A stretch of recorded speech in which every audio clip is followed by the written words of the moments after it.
or not? Because spoken to press a lot, so I've got nothing more to say. This is your first time in politics. You don't come with political experience, but because of your performance in cricket, do you think people will vote for Modi or people will vote for you? You'll get to know on 23rd. People will vote for development. Gautam, do you think the controversy is going to end your support? You'll get to know on the 23rd. I can't say anything about it. You'll get to know on the 23rd. आज Delhi vote कर रही है, क्या appeal करना चाहेंगे दिल्ली की जनता से?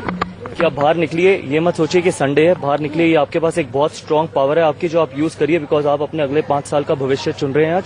तो ऐसा मत करिए, स्पेशली फर्स्ट टाइम वोटर्स को, अपने दोस्तों को, अपने कुलीग्स को, सबको बाहर लेके आइए और जरूर वोट करिए, बिकॉज वोट आप एक डेमोक्रेसी में सबसे ज्यादा स्ट्रांग एक पावर है आपके पास और जरूर उसको यूज करिए।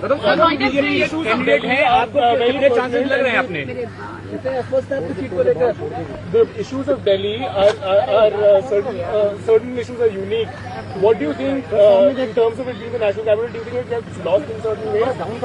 And what will you do if you become the MP? Once everything happens on 23rd, then only I can say what I will do. So let us wait till 23rd. So as far as women's safety is concerned, I've already said that in my vision document that how serious are we about women's safety, and that is going to be our topmost priority. Thank you.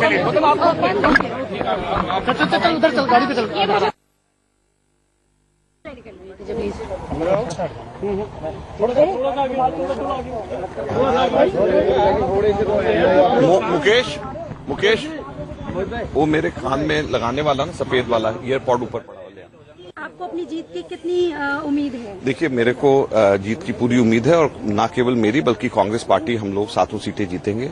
और जिन मुद्दों के आधार पे हम दिल्ली में चुनाव लड़ रहे हैं, सीलिंग बहुत इंपॉर्टेंट मुद्दा है और लोग अब कंपेयर कर रहे हैं कि कैसे कांग्रेस के समय में बतौर शहरी विकास मंत्री मैंने सीलिंग को 1 हफ्ते में कानून पास कराकर हम रोक पाए और अभी ये सरकार नहीं रोक पा रही है। उसी तरीके से सरकारी कर्मचारी जो हैं वो आहत हैं। हम लोगों के समय में हमने 6वां वेतन आयोग सरकारी कर्मचारियों को दिया था, जो आज तक का सबसे बेहतरीन वेतन आयोग था। 7वें वेतन आयोग के माध्यम से सरकारी कर्मचारियों के साथ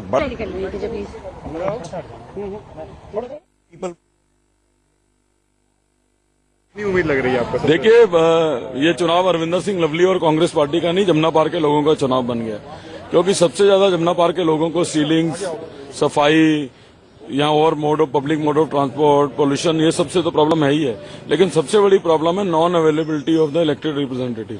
और भारतीय जनता पार्टी ने खुद माना है अपने एमपी की टिकट काट के कि उनके जो एमपी साहब थे वो अवेलेबल नहीं थे लोगों को। लेकिन हास्यप्रद यह है कि महेश गिरी लोगों से मिलते नहीं थे, गौतम गंभीर की से उम्मीद कर रहे हैं लोगों को मिलेंगे। तो इसलिए जमुना पार के लोगों को पहली मर्तबा मौका मिला कि जमुना पार का प्रतिनिधि जो है चुनाव लड़े। इसलिए मैं कह रहा हूं कि ये चुनाव लोगों का चुनाव बन गया, तो इसलिए मुझे लगता नहीं कोई दिक्कत है। आपके सामने गौतम गंभीर और आतिशी दोनों आपस में ही आरोप प्रत्यारोप भी लगा रहे हैं।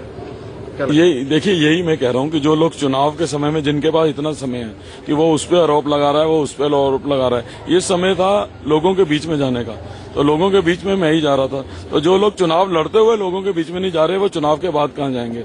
और राजनीति का स्तर इतना नीचे गिरा दिया है। पूरे चुनाव में आपने कभी ये सुना कि मैंने किसी पर आरोप लगाया या कुछ लगाया? तो यही मैं कह रहा हूं कि राजनीति का स्तर गिरा जा रहा है और उसको उठाने के लिए हमको सर कितनी उम्मीद लग रही है आपको? देखिए, ये चुनाव अरविंदर सिंह लवली और कांग्रेस पार्टी का नहीं, Jamuna. We're listening into several of the candidates this morning. Let's rope in another one. Raghav Chadda joining us this morning. Raghav, I know it's going to be a very, very busy day, so let me shoot off some straight questions to you.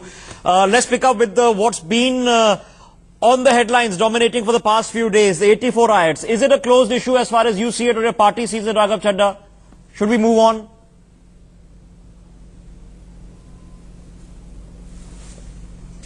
Well, I personally feel that justice delayed is justice denied. And as far as the massacre of 1984 is concerned, I personally feel that the chapter is not yet closed, because a lot of people who were the perpetrators of that crime, who were the mastermind of cold-blooded murder of thousands and thousands of Sikhs in Delhi, have been let free, have not still been caught, justice has not been served on them. And I personally feel that the only party that has actually done something about speedy justice, fast justice, swift justice when it comes to the 1984 massacre is the Aam Aadmi Party government. As soon as we assumed office, we had set up fast track courts, we had set up a committee and basis on the reports that have emerged from those committees, action is now being taken. Okay. I personally feel that a lot of people are still at large, need to be brought to book, and it should not, in the criminal justice system of India, it should not take more than 3 decades to punish those who were the perpetrators of the crimes, because a lot of people who are alleged to be the mastermind of the entire massacre are no more. They've lived their lives. And we are sending more people to jail now. Died. Okay. And therefore, I personally... Okay, Raghav, I have to ask you this. I know it's too late in the day now. It's all irrelevant at this point of time. But it might become very relevant coming the 23rd. What happened to that alliance with the Congress party? Why did it not work out? Any regrets? I think Congress is an irrelevant force in Delhi. Congress has no base as far as electoral politics of Delhi is concerned. Over the last 4 elections that have happened in Delhi, the 2013 Vidhan Sabha election, the 2014 Lok Sabha election, the 2015 Vidhan Sabha election, and the 2017 MCD election. In all these 4 successive elections that have happened in Delhi ever since Aam Aadmi Party was incorporated, Congress has always been a distant third. And 90% of Congress's candidates lost their deposits. So Congress is an irrelevant force. Voting for Congress in Delhi essentially means wasting your vote. And I don't think Delhiites would want to waste their vote. Okay. Congress, in fact, I would go to the extent of saying that Congress in various parts of the country is helping the BJP. I feel they're in cahoots with the BJP. Now let's take the example of Uttar Pradesh. In Uttar Pradesh, it's the SP-BSP alliance that is defeating the BJP. Congress is fighting against the SP-BSP alliance so that the anti-BJP vote gets split. In Bengal, they're doing the exact same thing. In Bengal, it's Mamata Banerjee's party that is defeating the BJP. Congress is fighting against Mamata Banerjee's party and splitting the anti-BJP vote. The same thing is being repeated in Odisha. The same thing is being done in Delhi, where Aam Aadmi Party is a formidable challenger, is in a position and is going to defeat the BJP. But the Congress wants to split the anti-BJP vote so that the BJP... Raghav Chadha, you're being very critical of the Congress party, which is fair enough, because as you mentioned, you are of course hoping that they're not cutting Aam Aadmi Party votes in Delhi, which might or might not happen. But then that begs the question, if you're not a fan of Modi, if you're not a fan of the Congress, then are you going to be batting for a third front come the 23rd, Raghav? I think our leader, the national convener of the Aam Aadmi Party, Chief Minister of Delhi, Shri Arvind Kejriwal, has already articulated his stand vis-a-vis this particular point. We've said that the foremost demand of the Aam Aadmi Party in the 2019 Lok Sabha elections is full statehood for Delhi. And in the event that there is a non-BJP coalition which is on the verge of forming a government at the centre, and it needs the support of the Aam Aadmi Party, and in the event that the Aam Aadmi Party has that magic number, we would very seriously consider offering support to that particular non-BJP coalition. So then that begs the question. They agree to give full statehood to the people. Okay, so then that begs the question, who? Mamata? Do you prefer Mamata? Do you prefer a KCR? Do you prefer a Chandrababu Naidu? Who will you give support to?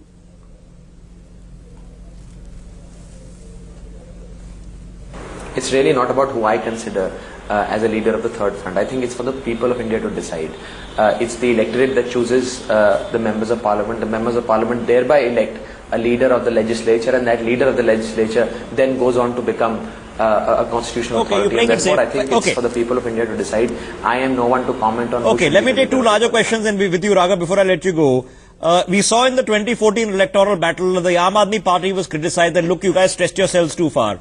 You were trying to reach out into too many places, 400 plus contests you were having right across the country. So is the Aam Aadmi Party, as all of you see it, a Delhi only party now? Or a Delhi mostly party?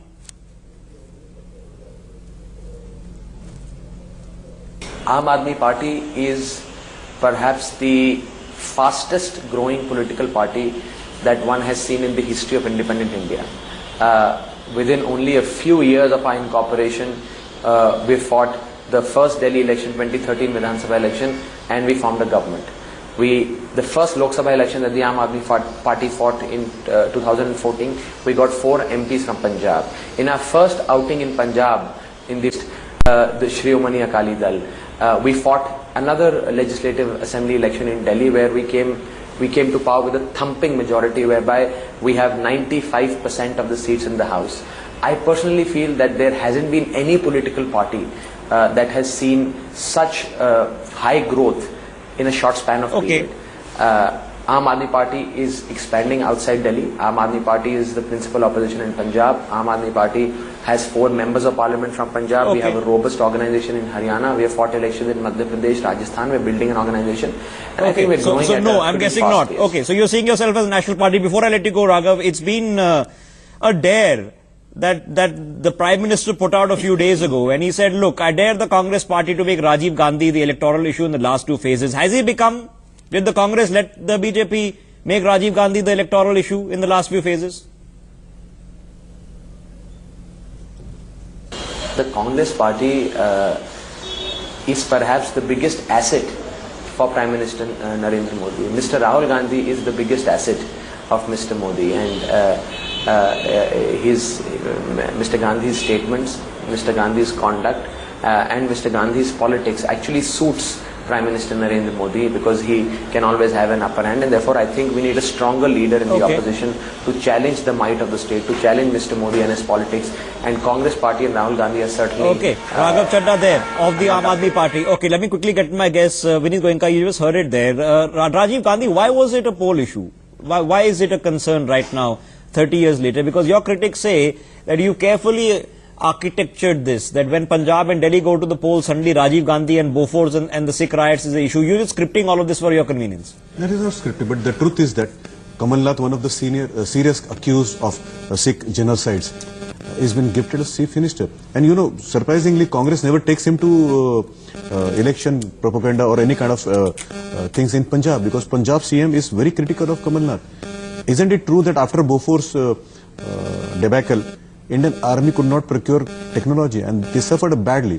Is it not true that after Bofors, the fugitives who were involved, they were mad to run away? And the reason because Rajiv Gandhi was like, you know, Rishabh, it is very unfortunate that Kashmiri Pandits are refugees within the country. And this happened in 1987. All this happened in the period of Rajiv Gandhi. So when Rahul Gandhi says, my father, my grandmother, my great-grandmother, my great-grandfather, he has to be reminded what all they did. And how does the but this has been an issue, Vineet, for 30 years. So why in these particular 1 week is it coming to the front and center of the BJP's poll cycle? Why? Rishabh, somebody does a crime, and as heinous as crime as genocide, puts ties around the neck of the Sikh people, burn them in the day broad light, and he enjoys best of his life, youth, becomes member of parliament, and Congress keeps denying that they were involved. And finally, it takes Narendra Modi to become Prime Minister of this country so that he can push to the SIT and the person is convicted. You know, isn't this which has to be discussed? I think it is fair enough for people to discuss what happened in 1984, how sick. And not only that, Rajiv Gandhi also, you know, insulted the institution of president. You remember the way, you know, Gyani Jal Singh was insulted. I know you got several causes against Rajiv Gandhi, but the question was why is it a concern only in this particular electoral cycle? We weren't talking about Rajiv Gandhi 2 months ago, certainly not. Sumit Peer, now political parties have political strategies. Let's not be naive and suggest that they're all altruistic approaches. Has the BJP scripted this out very well? You see, Rishabh, timed it perfectly. When you look at what BJP does, first of all, BJP is a political party and it's a high-profile election from Prime Minister Modi. There are no second thoughts around it. And you see, when you look at Congress, when you look at Mr. Rahul Gandhi, they are drawing their power from the name Gandhi. They are always ragging up. You see Priyanka Gandhi, Priyanka Vadra, whatever. Every day we lost this, my father did this, my grandmother this, we have martyrs. Every Congress leader talks about them. Now, if BJP goes back and questions some of the leaders with facts and figures, you see, when Mr. Rajiv Gandhi was there were 3 major incidents or genocides which happened. One was 84 riots where thousands of Sikhs were killed. Second was Bhopal. We let Warren Anderson go from this country, Rishabh. This never happens in anywhere else. We got him a plane to Delhi and let him fled to America. So you know what happened to these Bhopal gas victims. The third was Kashmiri Pandits. In a decade of 10 years, 3 genocides where the Congress was in power and Mr. Rajiv Gandhi was at the helm of affairs. That begs the question. Joyita, here it is, right? Now the final victory or defeat has to be decided on the 23rd, but there are many wars that are taking place on a day-to-day basis. If you just look at the pattern of the election campaign, it began with national security, which was an agenda or electoral poll agenda the BJP set. Then with the entry of Sadhvi Pragya, it became about Hindu terror. Then in the last two phases, it became about Rajiv Gandhi. So the Prime Minister's self-fulfilling prophecy, let's make this an issue, and it becomes an issue, and you see the Congress jumping in. Are they letting the BJP get away with making everything what they want the issues? Yes, goes without saying. You see, what Congress did was, they should have just issued a simple statement and saying that we don't think this is an issue that should be brought up in these elections because there are more important bread and butter issues that we should be talking about. It's like sucker punched in, right? So you suddenly start going into the press conference, then a Sam Petroda comes up with one not too smart Hindi remark, and that's it. It's like it's a thinker for the BJP. No, but at the same time, you have to realize one thing: the voter does not fall for any of this. The voter has made up his mind about who is going to vote for. Okay. What are the issues they have already decided. Okay. So frankly, this is all noise. Okay, ask a quick 10 seconds, and I want to ask the voter on the ground where my colleague Shreya is standing by. Let me share the whole thing itself, because I was one of the person who had done a show on this. Myself and B.S. Fulka. We had spoken about the Sikh riots with a lot of evidences. The next day it was tweeted by the Bharatiya Janata Party, and that's how the whole issue cropped up. And since then it has been there. It is a legitimate issue which is concerning this country for the last 30 years. It was state-sponsored genocide, and we cannot negate this issue as such. Like if there were good deeds of Mr. Rajiv Gandhi, we cannot ignore the misdeeds which had happened. Ignoring it, but it comes up timed very perfectly, and like I said, self-fulfilling prophecy. You say let's dare to do it, and then you make it quickly. Vineet, and I want to go to the reporters on the ground. So if there are elections, you will always remember the way. Whenever I see Sheila Dikshit, I remember Sandeep Dikshit's remark against the Indian Army chief, Gali ke Gunde. When I see Sheila Dikshit, I remember those days when Delhi was called as to be rape capital of the world. So these are the memories which you can't shed away. Yeah, but lots of things happened in Delhi also in those 15 years, which we should not forget either. Like Rishabh, it's during the time of elections that all these issues will come up, because that is the time when there has to be a thorough public debate. They should be taken across the thrashing board, which they are. Sumit, quickly 10 seconds, I want to go to Shreya. Rishabh, the only point is when you look at all these genocides, there are few thousand people which have died. And they had died because the government of the day let them die. Sir, jinka banda mara hai, how can you go back them and tell them, look, 20 years have passed by, my father has passed away, it's not irrelevant now.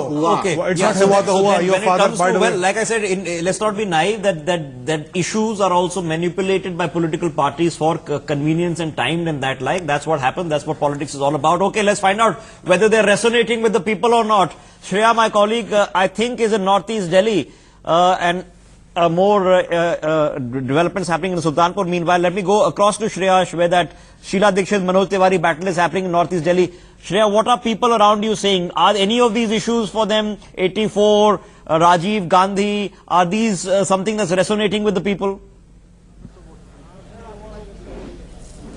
Well, Rishabh, right now I am in the very polling station where Manoj Tiwari in a very short time will be coming to cast their vote. I'll ask the people the question that you put forward. Sir, आज आप जब vote डालने आए, हम लोगों ने देखा पिछले कुछ दिनों से 1984 सीख राइट्स के ऊपर सवाल उठाए गए, कहीं ना कहीं, और राजीव गांधी के INS विराट के अभियान पे सवाल उठाए गए. क्या ये मुद्दे अभी भी रेलेवेंट है? आज आप लोग जब वोट डाले, किस मुद्दे पे आप लोग वोट डाले? मेन मुद्दा जो है स्ट्रॉन्ग गवर्नमेंट, राष्ट्रवाद, देश की सुरक्षा और विकास. देश की गति जो चल रही है वो रुके ना, इसके लिए ये है देश के प्रति जो मोदी जी को अब आए 20 साल पहले आना चाहिए. हम बहुत पीछे हैं, इसलिए हम मोदी जी को सपोर्ट करें ताकि हमारा देश बहुत आगे पहुंचे. So definitely Rajiv Gandhi issue or that concern of 1984 Sikh rights is not an issue. However, nationalism and security is the main issue in the mind. That's clearly resonated there in Northeast Delhi where you're standing. So Manoj Tiwari is hoping that he's going to be capitalizing on that, and the votes for those issues will be end up turning out to be votes for him. I slip into a very short break. We're back in a minute. Stay with us and let's get more voices there on the ground.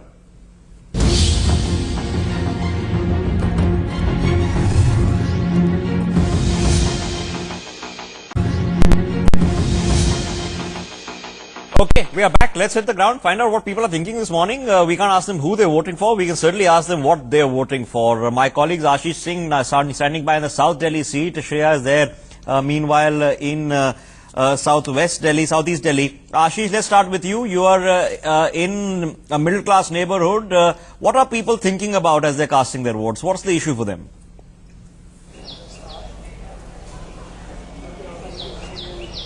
Well, certainly we'll directly ask the voters. In fact, I have with me one of the voters who has just come out of the polling booth after casting her vote.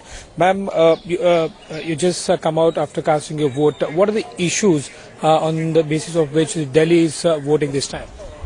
Well, I think apart from the local issues that are there in Delhi, including full statehood for Delhi, and we have seen the difficulties that we have here.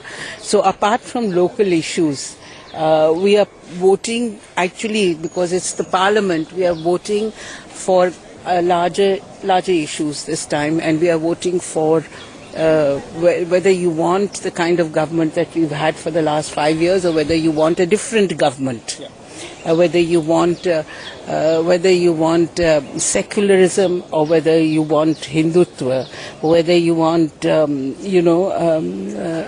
polity where which is all inclusive and where people are from diverse people are included in it, or do you want a majoritarian government? Okay. So there are national level issues and ideology, your ideology which you're voting for, because during the past 5 years we've realized what hatred can do and how hatred can be spewed, and this is that's why I think it was very necessary, even though I've just had surgery, but I thought it was very necessary to come and vote. And Ashish, there are volunteers there at the polling booths helping people in case people are in wheelchairs, to help them aside. I'm glad that's happening. Shreya, meanwhile, is with another bunch of voters this morning. Shreya, are several of these things resonating with people? Because we just spoke to a bunch of people. For them, national security was everything. Well, yes, that is what the most people on the ground were saying. Sir, अभी आप vote डाल के आए, किस मुद्दे पे आप vote डाल के आए? एक तो हम लोग इस मुद्दे पे डाल के आए कि जैसे हम व्यापारी लोग हमारे व्यापार चलना चाहिए। राष्ट्रवाद या फिर डेवलप, कौन सी वो चीज? बिजनेस के ऊपर डाल के आए कि बिजनेस चलना चाहिए, उसी पार्टी को देखा है। So definitely there are different voices that are coming up from the northeast part of Delhi. We heard a few people speak about nationalism before, but definitely not those issues that were raked up this week earlier. Definitely none of these people are speaking on those issues. Well, hoping to get to listen to as many voices from the ground as possible, because they educate the conversations we are having between what the politicians think the issues are, want us to think the issues are, and versus what the people think the actual issues are. So let me just pick up that thought there. Joyita, you heard that last person saying very practical. He's a businessman. I'm only interested in what's good for business in the party that's good for business. There has been so many debates in this country about demonetization, GST. Are those closed subjects now? Have we moved on to Rajiv Gandhi and other things? No, certainly not. If you go to the ground, you see there is still some angst traders. Although a large part of it has been ironed out, the kind of difficulties that we had seen in the initial days, a large part of it has been ironed out. And some traders are saying that, okay, we are now kind of getting used to the new system.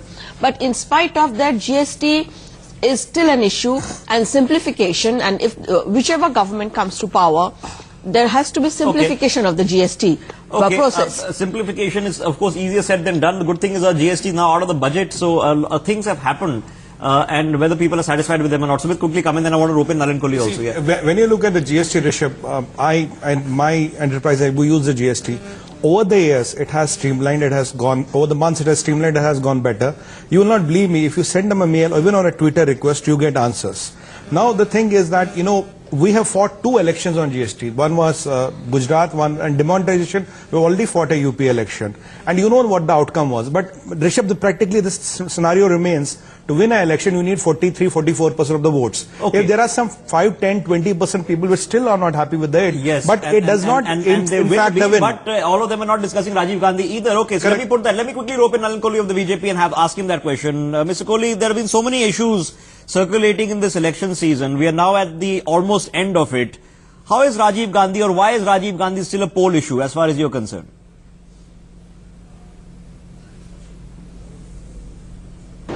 It's not a matter of a poll issue. One has to bear in mind that if the Congress party likes to invoke the legacy of the late Rajiv Gandhi ji or Indira ji or anyone else, then their entire term and tenure or whatever happened has to be discussed. So 1984 or Union Carbide, the 1984 genocide, or the Union Carbide, Bhopal gas tragedy, or whether it was Bofors or the famous sentence "Bada ped girta hai to dharti hilti hai."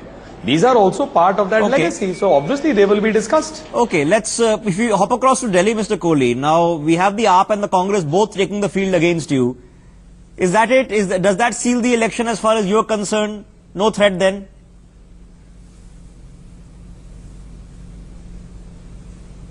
The BJP is contesting this election on the basis of Prime Minister Narendra Modi ji's leadership, the work done by his government and our positive agenda. Whether it's the Congress party or the Aam Aadmi party, they only have a negative agenda. Stop Modi. They don't have another agenda. And in Aam Aadmi party's case, it's a clear case of a breaking away from all their promises. They've never adhered to any of their promises. Their politics is only about allegations, accusations, and blaming somebody else for the work that they themselves don't do. Okay. As far as the Congress party is concerned, their entire campaign is negative. It's a stop Modi so campaign. just hold that thought. So let me quickly rope in Joyita on this conversation. Joyita, let's look at the war that's happening. Harshvardhan of the BJP in Chandni Chowk is a three-way battle. In northeast Delhi, Sheila Dikshit, Manoj Tiwari, but then Dilip Pandey from the Aam Aadmi party has also jumped in over there. In northwest Delhi, is Hansraj Hans taking on the AAP candidate. There's Rajesh Lilotia of the Congress that has jumped in there. Bijinder Singh has been roped in by the Congress to take on Raghav Chadda, but Ramesh Baduri is there. It's in this kind of context, have they literally given them a walkover, because all the heavyweights of the Congress have been brought in? Sheila Dikshit has been brought in, Arvinder Singh Ravli has been brought in, Ajay Maken from a union. The Congress is throwing everything at it. In the end, are they going to end up only helping the BJP? You see, if you remember what happened in the assembly elections, Congress voters shifted totally to AAP. So it is not necessarily that it is going to happen that the Congress will be splitting the opposition vote. But at the same you just time, heard the voter there, because there is going to be a distinct voter who's going to simply saying, I'm voting against BJP. Yeah. And that voter is going to have to decide whether I want for Aam Aadmi party or Congress. If they've been voting one particular party, the chances of that party winning will be much higher. Yeah, you see what happens here is that the problem is, you see, when both parties, say opposition parties, put up strong candidates, the voter gets confused. They don't know which way the vote is going. If they want to defeat the BJP, they do not know which way let's take who East is Delhi, winning. for example. Gautam Gambhir, high profile, first time para-dropped into politics hardly 2 weeks before the election, is a candidate for the BJP. But he's up against whom? Arvinder Singh Ravli, an erstwhile Delhi heavyweight, has been a multi-year minister in the Sheila Dikshit government, and Atishi Marlena. Now, those are, I would presume, from their respective parties, they would qualify as heavyweights. They are. So you see, this is where BJP gets the advantage, because the possibility is that the vote will get split, because people cannot make up their mind who is the strongest Sumit of Peer, the... why? What is the hatred that in between the Aam Aadmi party and the Congress? You just heard Raghav also speaking, very critical of the Congress. Is it simply because they couldn't see eye to eye in Punjab and Haryana, so Delhi is going to have to pay the cost of it? See, Rishabh, if you look at it, if you look at the assembly elections or the parliament elections which happened last year, the BJP vote share was around 40-42%, which is constant. Whoever votes for BJP is a dedicated voter for BJP. Last time what happened in the assembly elections, because Congress let AAP have a walk away, so the Congress's 14% vote shifted literally to AAP, and they could walk away with the 63 Delhi elections, seats. the Congress didn't want them to have walk away. They didn't put a real fight. They didn't put a right. Now this time around, that was a Kejriwal sweep. You have to accept that. That was a Kejriwal sweep. Because the Congress could not really do well, because this time around they're putting all their heavyweights. The idea is to give AAP a run for money, because the alliance did not work out, because AAP had national ambitions which Congress did not let them do. Which Congress did not let them piggyback on them. I mean, far less tuned after what happened in Punjab. They didn't let them piggyback on them. Kejriwal was hoping to be Chief Minister of Punjab. That didn't happen. At the behest of Amrinder Singh and the Congress. Is that the real problem that is paying its dirty dividend in Delhi? There are two reasons behind that. One is, of course, Amrinder Singh, which you have mentioned. The other one is Sheila Dikshit herself in Delhi. Sheila Dikshit was vehemently opposed, as was Ajay Maken, to an alliance with Aam Aadmi Party, and there are reasons behind it. Because they have been wiped out. Yeah, they have been wiped out because of the Aam Aadmi Party. And remember the campaign method and the strategy of Arvind Kejriwal. He used to say that brushed number one in Delhi is Sheila Dikshit. So it was personal vendetta also and personal slandering also, which was obvious that this alliance would not materialize because of that. And in fact, as you speak, Sheila Dikshit is lining up to cast her vote. Yeah, finish your And the second thing is, like we also have to understand one thing, that since the Jansang days, more or less Delhi has been a saffron city. If you look into different elections as such, in terms of votes, in terms of seats, as well as in terms of vote share really. as such. I don't know where you're getting that from. No, like Rishabh from Shama Prasad, from Shama Prasad Mukherjee till even when Sheila was there, even when Sheila was there in the government, then also BJP was having 40 to 42% vote share. That has been an intact but 20 years they didn't right govern from the the city. beginning Okay, onwards. I disagree with that point of the argument because the stats don't line up over there. But okay, Vineet Goenka come in, then I want to hop across to discuss Bengal also, yes. So we are going to Delhi elections with positive note. You know, the Eastern Periphery Highway which has been built in East Delhi, we have decongested Delhi by building that Dhola Kuwa bridge. And if you see, first time in Indian history, you have a war memorial. We as a country never had a national war memorial. Police, they have sacrificed so much for the citizens, but we never had a national police academy or a police memorial, which has been done by Bharatiya Janata Party. And if you see, Baba Saheb Ambedkar was always kept at bay by Indian National Congress. This is the first time within the Lutians we have a memorial of Baba Saheb hoping Ambedkar. all of you are doing so more I to the think city. No, Vineet, these are the positive. On the other side, as I said, you know, signature bridge, for example, and who's going to extend the metro versus who's stopping the metro from extending, or who's Kejriwal stopped the construction of metros. You could have decongested. Where are the 10,000 buses which were promised to decongest Delhi? Okay, he blames you. He blames you further for in the not pollution letting them work. of He the wants full Delhi. state Delhi suffers pollution a lot, and he played foul wherever in the Punjab people they wanted to. I think there's a dilemma. I think there is no possibility of full state. I think there is a dilemma. Is the dilemma? Joyita Basu is the dilemma in Delhi for the voter who is not with the BJP today. The voter is with the BJP is voting for Modi. They're not interested in who the candidate is. Let's be honest, right? So, for the voter who is not interested, is there a dilemma, or has the Congress become so diminished? Or will perhaps the entry of a re-entry of Ajay Maken or Sheila Dikshit cast even more doubt, because it had become a BJP AAP over the past few years, Joyita? Will these heavyweights cast some doubt? For example, if you're going where Sheila Dikshit is just casting her vote right now, that in Northeast Delhi, that people will go, Sheila, okay, why not? I'm not very certain about Northeast Delhi, because you see Northeast Delhi has a huge percentage of population of Purvanchali voters.